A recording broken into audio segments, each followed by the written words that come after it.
অফিসারদের সামনেই মিল মালিককে কুইন্টাল পিছু 2.5 কিলো ধান ধলতা দিতে হচ্ছে বলে অভিযোগ পাথর প্রতিমার চাষিদের। অনাবৃষ্টি আর অকাল বর্ষণের পর ধলতার অভিযোগে ক্ষুব্ধ চাষিরা জানাচ্ছেন অবিলম্বে বন্ধ হোক এই প্রথা। যিনি এখানকার অফিসার আছেন ধান কেনার জন্য তিনি এবং যিনারা মিলাররা এসছেন মিলের তরফ থেকে যারা ধান ওই মহেশ্বর কত আছে মেশিন ওনাদের খারাপ থাকার ফলে এই সিদ্ধান্ত আমাদের সবাইকে মেনে নিতে হবে। যদিও সরকারি কর্মীদের দাবি ময়েশ্চার মেশিন সব ঠিক আছে, এই বিষয়ে তারা কিছুই জানে না। যা বেশি নেওয়া হচ্ছে তা সবটাই মিল মালিকের পক্ষ থেকে নেওয়া হচ্ছে।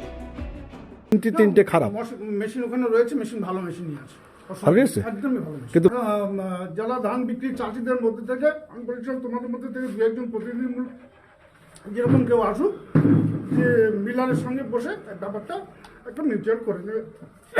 তার মধ্যে আমি কিছু ছিল, আমি ওর মধ্যে কোনোটাই মধ্যে নেই। মিল কর্তৃপক্ষের দাবি এ বিষয়ে সরকারি আধিকারিককে সঙ্গে নিয়েই চাষিদের সঙ্গে কথা হয়েছে কুইন্টাল পিছু 2.5 কেজি ধান বেশি নেওয়ার। পাটা কাটতে হবে, সেটা চাষির থেকে চেয়েই নিচ্ছি, মানে আমি 2.5 কেজি মানে ধান বেশি নিচ্ছি। যদি মশচার বেশি হয় 17-এর উপরে, যদি নিচ্ছে আমরা কিছুই নিচ্ছি না, কিছু বলার নেই। অফিসার জানে, ওনার সঙ্গে আলোচনা করেছেন? উনি কি বলেছেন? উনি বলছেন আপনি যেটা ভালো বুঝবেন, আপনার মিলে ধান যাবে, যদি মনে হয় যে মশচার বেশি আছে ওনারা যদি 2.5 কেজি ধান দিতে চায় তাহলে নিতে পারেন, নাহলে ধান ফেলে নিয়ে চলে যাবে। স্থানীয় তৃণমূল নেতাও জানাচ্ছেন সেই একই কথা। মিলের মালিকদের সঙ্গে চাষিদের নাকি কম্প্রোমাইজ হয়েছে, আর এই কম্প্রোমাইজের কারণ ময়েশ্চার।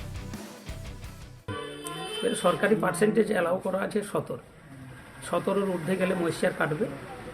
ময়েশ্চার মেশিনে মেপে দেখা গেল 22, 20, 21 এরকম ময়েশ্চার আসছে, যে কারণে তিনটে ময়েশ্চার মেশিন ফেল হয়ে গেছে।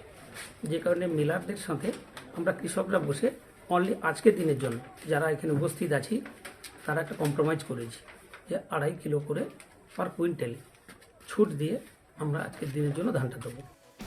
অবিলম্বে এই প্রথা বন্ধ না হলে বৃহত্তর আন্দোলনের হুমকি দিয়েছে বিরোধীরা। আকস্মিক বৃষ্টির ফলে ফসল নষ্ট হয়ে গেল, তার মধ্য থেকেও যেটুকুই ফসল উৎপন্ন হলো সেটা বিক্রি করতে গিয়ে তারা সরকারিভাবে সেখানে বিক্রি করতে গিয়ে সেখানেও কাটমানির ভাগিদার, সেখানেও কাটমানিতে ধান বিক্রি হচ্ছে। এটা লজ্জা, এটা বাংলার লজ্জা। সরকার বিরোধী পক্ষ যখন একে অপরের দিকে দোষ দিয়ে ক্ষান্ত হচ্ছেন, তখন এই ঘটনায় মাথায় হাত চাষিদের। ঘটনায় মুখ্যমন্ত্রীর দৃষ্টি আকর্ষণ করতে চেয়েছেন চাষিরা।